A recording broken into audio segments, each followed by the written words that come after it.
নমস্কার সকলকে। একটা খুবই চিন্তাজনক ভিডিও ইন্টারনেটে ভাইরাল হচ্ছে।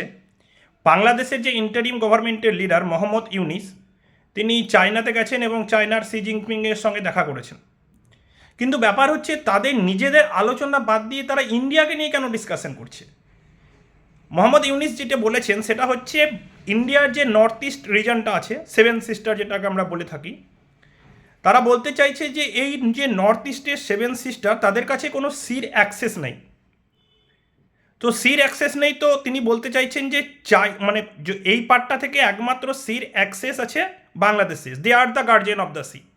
সো তারা বলতে মানে ইউনিস বলতে চাইছেন যে চায়না যেন এই পার্টটাকে, নর্থ ইস্টের যেটা পার্ট, সেটাকে যেন একটা এক্সটেনশন হিসাবে দেখে এবং তারা বাংলাদেশের সাথে ভালো সম্পর্ক রেখে সিকে অ্যাক্সেস করতে পারবে।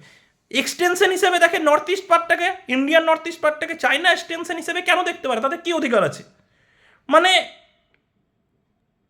ফির মানে যখন ইন্ডিয়া কিছু বলবে তখন বলবে কি এরকম তারা গার্জেন হিসাবে কাজ করছে, ইনভেট করছে নিজেদের মানে ইন্টারিম পলিটিক্সে।